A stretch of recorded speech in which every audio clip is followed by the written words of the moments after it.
Today I have a very interesting trait of a vehicle. A Cavalier that isn't lame. Yes, well, most people are familiar with Cavalier as a Chevy model. This is a 1954 Packard Cavalier. Now, the Cavalier was an unusual vehicle from Packard in that it was built on the Senior Series chassis for 54. It shares nearly all components with that of the 400 or Patrician. It was a top of the line, but not the top model car. Little dent there.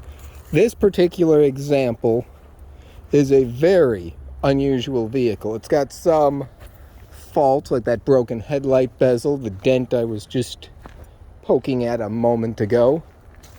Minor little bits of fatigue wear here, there, cracking in the paint. But for an original car from 1954, it is in remarkable shape. And here's the secret. 1970. That is the last time this car was on the road.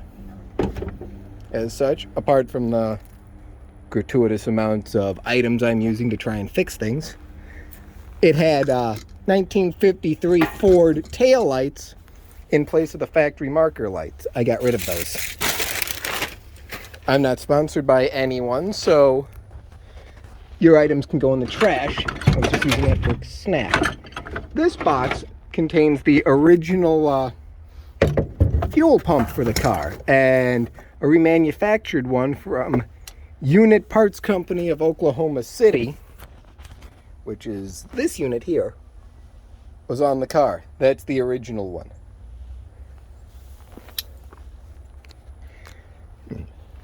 Now, one of the other things I forgot to do is a little bit of good old-fashioned micro mist. Also not sponsored. Nobody pays me jack for the stuff I buy.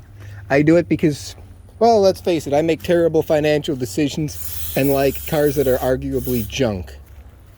But nice, effortless movement. No squeaks, no sounds out of the hood. Okay, I got the keys before I close it. And that's actually another little point I wanted to note. You'll see on these keys they say Packard Motor Company, well, Motor Car Co. of Detroit. These are the original keys for this car. If you open the door, aside from some dust and dirt, I have not had a chance to... Okay, I've had a chance to clean it up. I just prioritized doing other things. But you'll note that it's got the original seats. There's some damage to the door upholstery, which I will have redone, because while I can sew, I can't sew that well. The doors close well. The door locks work. And before we get under the hood, this is one of the other defects I was mentioning, that little dent. The grill badge is actually in the glove box. Those are annoying to come by, unfortunately, and way more expensive than they should be. But, oh yes, you'll see the service sticker here. Its last listing 36,000 miles in 1968. This car still shows just under 37,000 miles on the odometer. Radios here, aside from a bit of dust that, again, I have not prioritized cleaning. It's a very well-presenting car. I mean, rock solid floors, no rust or rot in the rockers. The title is even last issued from 1970. So whomever bought this car just bought it, parked it, and did nothing with it. Regrettably, it is missing the hood ornament. Now, I will open the hood. Oh, blast. How do I set that? Brilliant cinematography while I set the phone down so I can open the hood.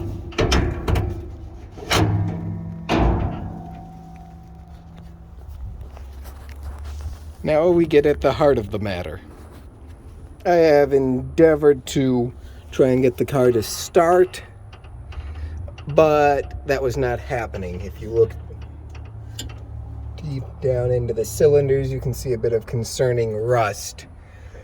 So I've blocked off where the carb went, pulled every single head bolt, disconnected all the peripherals, and if I could actually get the head off at the moment, I would be very pleased. But I will be doing so in the near future and deciding from there what needs to be done. Hinges could use a little helper.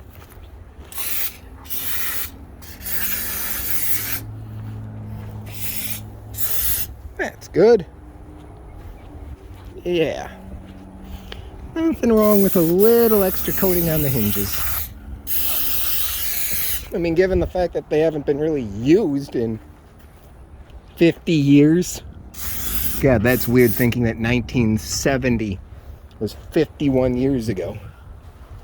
But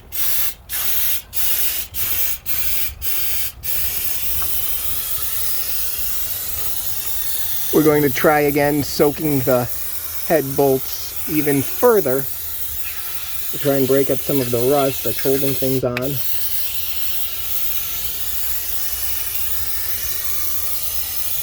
And because I'm going to be pulling the cylinder head anyway,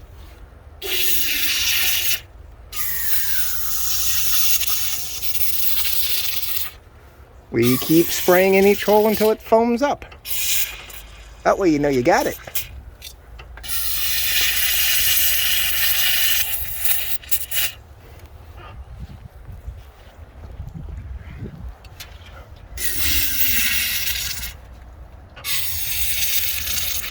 Yep, Packard Thunderbolt 327.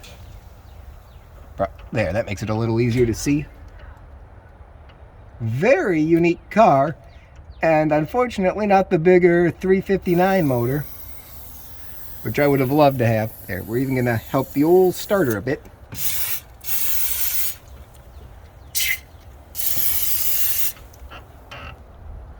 But the 327 is no slouch. It's a great motor. Or at least it would be in this one if it weren't stuck, but you get what you pay for, or in my case, you get what you can find, because there aren't exactly an abundance of 1954 Packards around.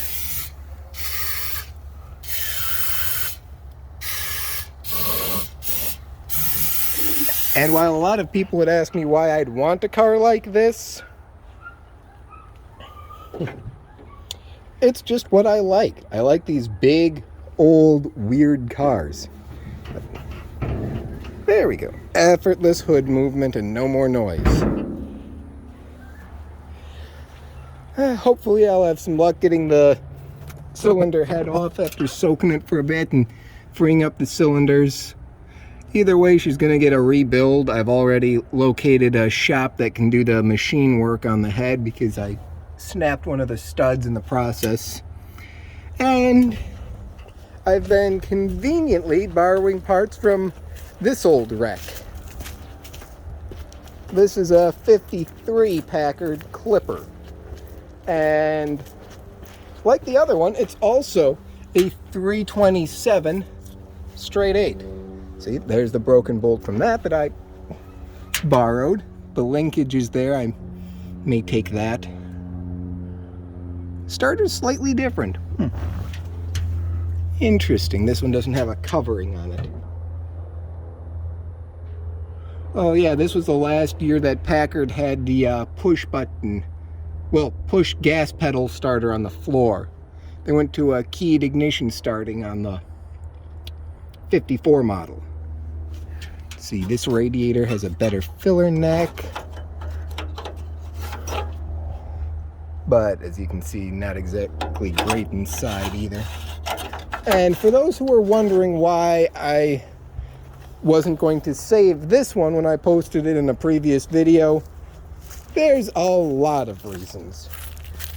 This cavernous rust being one of them. Damaged top being number 2. This window is stuck. That lovely sound. That rot down there where there is literally no floor pan. I don't know who unbolted the dash or to what end, but they did. Lovely.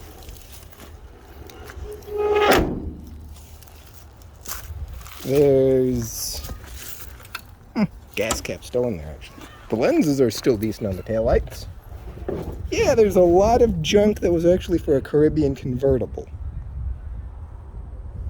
I sold off most of it. I am keeping the few bits that are left that I may use, like the conveniently located hood on that one. But then there's also the fact that this door does not work. That's the rocker panel there. Yeah. Lovely, beautiful conditioned floor. Absolutely perfect. I mean, you'd be a fool to think this car was anything else. Ignition component. Don't know how old that is. And auto sales from Pennsylvania, dated 1977. Oh, these must have been the people who recovered the seats, because there you can see the original patterned upholstery. Interesting. Shame this one's so far gone.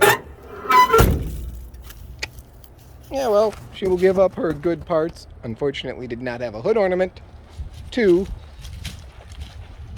the 54 Cavalier. I am going to have this car buffed and polished to see what the black paint can be salvaged. Why it appears there's a secondary coat of black on the top to give it a flat look, I do not know. Again, rut spots, whatever. I will see what can be done with this. But it's a beautiful level of patina on this car.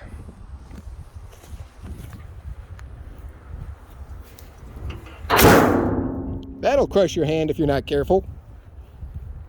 But yeah, she closes pretty darn well. Actually, the fit and finish on the panels and everything is surprisingly nice, and the doors are so thick. Now this is actual thick. This is not I'm morbidly obese thick, but proper thickness. And these back seats, dirty, yes, but let me tell you, they're comfy. We've got an ashtray, no cigarette lighter. I wonder if the other one has one. Cigarette and what looks like a piece of old fruit striped gum. Ugh, lovely, isn't it? And then a dirty leather-topped armrest and lovely debris. I will deal with that later too in cleaning. But singular speaker AM radio.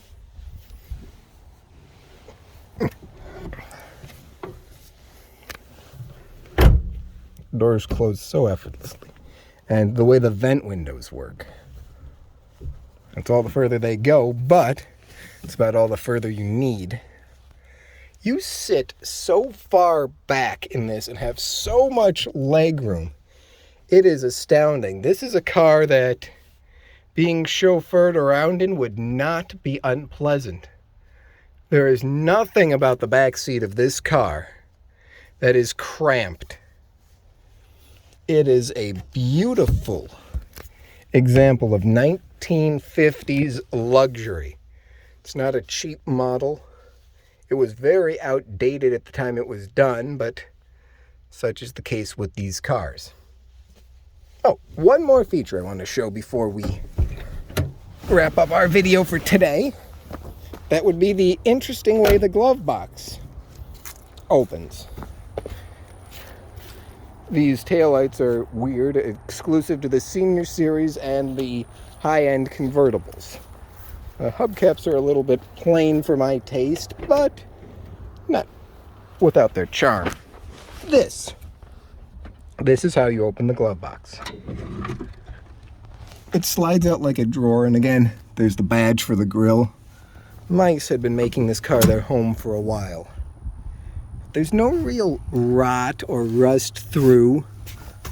Solid floor pans, decent original carpeting. It's your basic Ultramatic.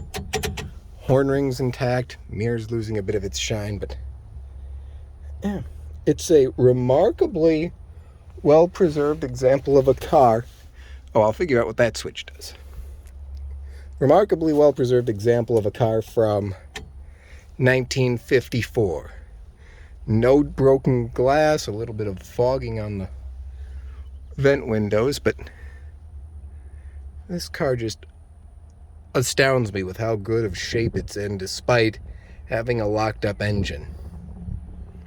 This was top-of-the-line American luxury back in its day, and I'm proud to own it.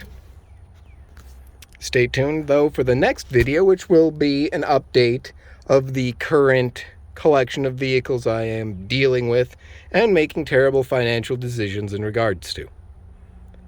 Thank you, and have a pleasant day.